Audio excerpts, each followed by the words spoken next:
ভাবুন তো মাত্র 17 বছর বয়সে যদি একজন ফুটবলারকে পৃথিবীর সেরা খেলোয়াড় বলা হয় তাহলে সেটা কতটা অবিশ্বাস্য শোনায়। এই বয়সে লিওনেল মেসি কিংবা ক্রিস্টিয়ানো রোনালদো এখনও নিজেদের প্রথম দলে নিয়মিত সুযোগ পাওয়ার জন্য লড়াই করছিলেন, অথচ লামিন ইয়ামাল এরই মধ্যে ইউরো জিতেছেন, লা লিগা জিতেছেন এবং ক্লাব ও জাতীয় দলের হয়ে 100-র বেশি ম্যাচ খেলেছেন। কিন্তু প্রশ্ন হলো কিভাবে এত অল্প বয়সে তিনি এমন এক পর্যায়ে পৌঁছে গেলেন। আজ আমরা জানবো লামিন ইয়ামালের পুরো গল্প।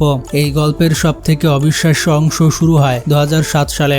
তখন ইউনিসেফের একটি ফটোশুটে অংশ নিয়েছিলেন লিওনেল মেসি। সেখানে একটি ছোট্ট শিশুকে কোলে নিয়ে গোসল করানোর দৃশ্য ধারণ করা হয়। সেই শিশুটিই ছিল ভবিষ্যতের লামিন ইয়ামাল, যে কিনা বর্তমানে এসে মেসিকে টক্কর দিচ্ছে। তখন কেউ কল্পনাও করতে পারেনি একদিন এই শিশু বার্সেলোনার নতুন সুপারস্টার হয়ে উঠবে। আজ সেই ছবিকে অনেকেই ভাগ্যর এক অসাধারণ ইঙ্গিত বলে মনে করছেন, যে পৃথিবীর সেরা ফুটবলার পৃথিবীর সেরা খুদে ফুটবলারকে গোসল করিয়ে দিচ্ছে। তবে ইয়ামালের শৈশব মোটেও সহজ ছিল না। তিনি বড় হয়েছেন স্পেনের কাতালোনিয়া শহরে। সমুদ্রের পাশে সুন্দর পরিবেশ থাকলেও তাদের পরিবারের বাস্তবতা ছিল দরিদ্র এবং অনিশ্চয়তায় ভরা। তার বাবা ছিলেন মরক্কো থেকে আসা একজন নির্মাণ শ্রমিক, যিনি একসময় ফুটবলার হওয়ার স্বপ্ন দেখতেন। তার মা ছিলেন ইকুয়েটিলার গিনির একজন পরিশ্রমী ওয়েটার্স। খুব অল্প বয়সেই তারা মা বাবা হয়েছিলেন, তাই সংসার চালানো ছিল অত্যন্ত কঠিন। তবু তাদের স্বপ্ন ছিল ছেলে যেন তাদের চেয়ে অনেক ভালো জীবন পায়। ইয়ামালের বাবা খুব দ্রুত বুঝতে পারেন ছেলের মধ্যে অসাধারণ ফুটবল প্রতিভা আছে। ছোটবেলা থেকেই সৈকতে বল নিয়ে খেলতে গিয়ে ইয়ামাল যেভাবে বল নিয়ন্ত্রণ করত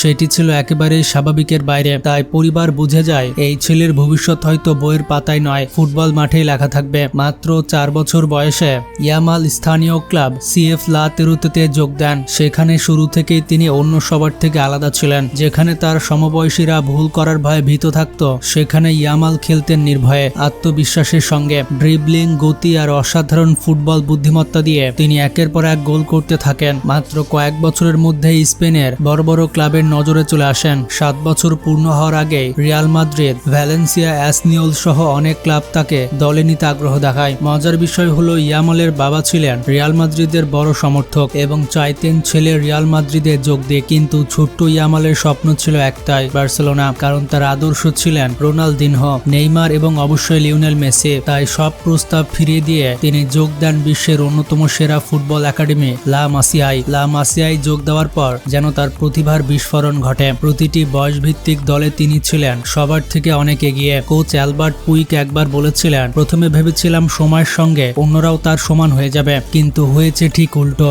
যত দিন গেছে ইয়ামাল অন্যদের থেকে আরো বেশি এগিয়ে গেছে। সব থেকে অবাক করার বিষয় ছিল তার ব্যক্তিত্ব। অনেক তরুণ খেলোয়াড় ছোটবেলায় সাফল্য পেলে অহংকারী হয়ে যায়, কিন্তু ইয়ামাল ছিলেন সম্পূর্ণ ভিন্ন।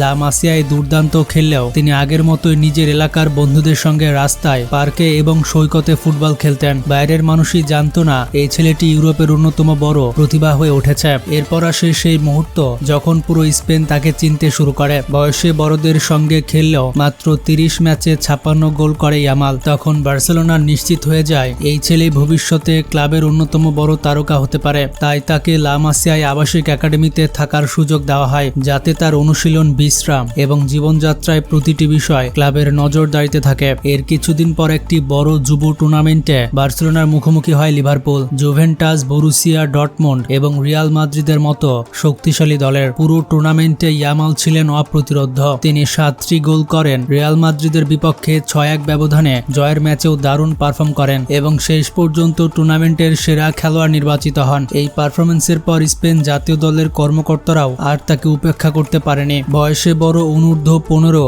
এবং অনূর্ধ্ব 16 দলের সঙ্গে অনুশীলনের সুযোগ পান তিনি। সেখানে শারীরিকভাবে অনেক শক্তিশালী ডিফেন্ডারদের বিপক্ষেও তিনি একই আত্মবিশ্বাসে খেলতে থাকেন। 2023 সালে মাত্র 15 বছর বয়সে অনূর্ধ্ব 17 ইউরোপিয়ান চ্যাম্পিয়নশিপে অংশ নেন ইয়ামাল। প্রতিপক্ষের তুলনায় অনেক ছোট হওয়া সত্ত্বেও তিনি 4টি গোল করেন এবং ইউরোপের বড় বড় ক্লাবের নজর কেড়ে নেন। এমনকি রিয়াল মাদ্রিদের সভাপতি ফ্লোরেন্তিনো পেরেজ পর্যন্ত তাকে দলে টানার চেষ্টা করেছিলেন, কিন্তু ইয়ামালের সিদ্ধান্ত তখনও একটাই, বার্সেলোনা ছাড়া অন্য কোথাও নয়। এদিকে লা মাসিয়া এবং যুব দলে তার পারফরমেন্স এতটাই অসাধারণ ছিল যে বার্সেলোনার কোচ জাবির পক্ষ থেকে তাকে আর উপেক্ষা করা সম্ভব হচ্ছিল না। ড্রিবলিং, রুলেট, ইলাস্টিকো সবকিছুতে তিনি এমন স্বাভাবিকভাবে করতে থাকেন যেন এটা তার প্রতিদিনের কাজ। আর শুধু স্কিল নয়, গোল তৈরি করা এবং ম্যাচে প্রভাব রাখার ক্ষমতাও ছিল অসাধারণ। অবশেষে জাভি সিদ্ধান্ত নেন সময় এসে গেছে। মাত্র 15 বছর বয়সে লামিন ইয়ামালকে বার্সেলোনার মূল দলের সুযোগ দেওয়া হবে।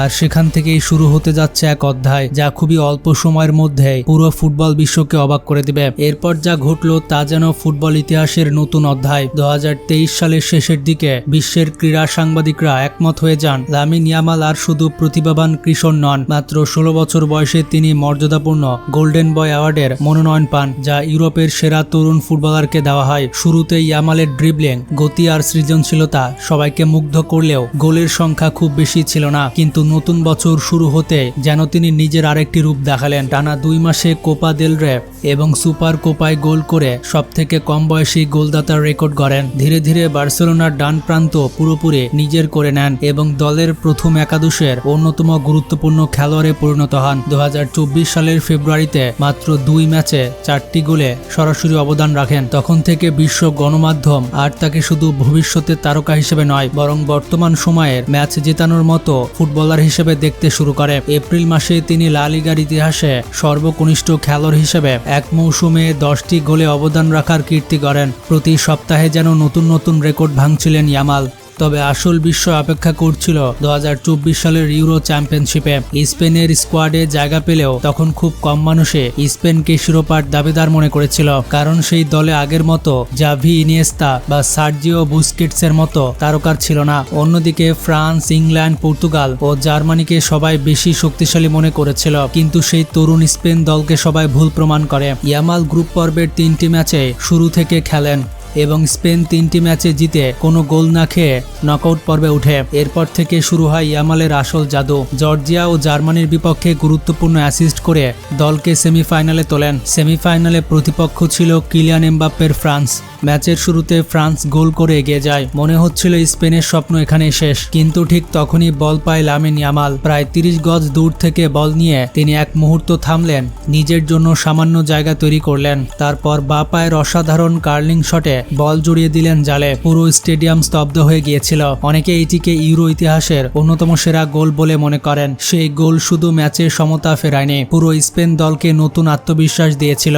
শেষ পর্যন্ত স্পেন 2-1 ব্যবধানে জিতে ফাইনালে ওঠে। আর পুরো ফুটবল বিশ্ব তখন এক নামে উচ্চারণ করছিল লামিন ইয়ামাল। ফাইনালে প্রতিপক্ষ ছিল ইংল্যান্ড। সেখানে আবারও ইয়ামাল নিজের শান্ত স্বভাব ও অসাধারণ দক্ষতার পরিচয় দেন। ম্যাচে স্পেনের প্রথম গোলের অ্যাসিস্ট করেন তিনি। শেষ পর্যন্ত 2-1 ব্যবধানে জিতে স্পেন ইউরো শিরোপা জিতে নেয়। জুড বেলিংহাম, হ্যারি কেন কিংবা অন্য বড় তারকাদের ছাপিয়ে পুরো টুর্নামেন্টের সবথেকে আলোচিত খেলোয়াড় হয়ে ওঠেন মাত্র 16 বছরের এই কিশোর। এরপর 2024-25 মৌসুমেও তার দুর্দান্ত পারফরমেন্স চলতে থাকে। একদিকে রিয়াল মাদ্রিদে এমবাপ্পে, ভিনিয়াস, বেলিংহাম, রদ্রিগোর মতো তারকাদের নিয়ে সুপার টিম গড়ে তোলে। অন্যদিকে বার্সেলোনা ভরসা রাখে নিজেদের লা মাসিয়ার তরুণের ওপরে, আর সেই দলের নেতৃত্ব দিতে শুরু করেন ইয়ামাল। মৌসুমের প্রথম এল ক্লাসিকোতে বার্সেলোনা রিয়াল মাদ্রিদকে 4-0 গোলে হারিয়ে দেয়। সেই ম্যাচে ইয়ামাল নিজের প্রথম সিনিয়র এল ক্লাসিকো গোল করেন। এরপর সুপার কাপ ও কোপা দেল রের ফাইনালেও রিয়ালের বিপক্ষে দুর্দান্ত পারফরমেন্স করে দলকে শিরোপা জেতাতে গুরুত্বপূর্ণ ভূমিকা রাখেন। এরপর আসে লা লিগা শিরোপা নির্ধারণী আরেকটি এল ক্লাসিকো। আবারও গোল করেন ইয়ামাল, আর বার্সেলোনা 4-3 ব্যবধানে জিতে কার্যত লা লিগা শিরোপা নিশ্চিত করে। পুরো মৌসুমে রিয়াল মাদ্রিদের বিপক্ষে একের পর এক অসাধারণ পারফরমেন্স দিয়ে তিনি প্রমাণ করেন তিনি শুধু বিশ্বের সেরা তরুণ ফুটবলার নন, বিশ্বের সেরা ফুটবলারদের একজন। আর বর্তমানে 2026 বিশ্বকাপে তার পারফরমেন্স কেমন তা আপনারা নিজের চোখে দেখেছেন। এবারের বিশ্বকাপে লামিন ইয়ামাল অসাধারণ পারফরমেন্স করেছে। সবথেকে মজার বিষয় হচ্ছে এটা হয়তো তার ক্যারিয়ারের মাত্র শুরু। সামনে তিনি আর কত ইতিহাস লিখবেন সেটা এখন দেখার অপেক্ষা। আমরা হয়তো মেসি, রোনালদো পাবো না, কিন্তু তাদের মতো আরেকজনকে পেতে চলেছে।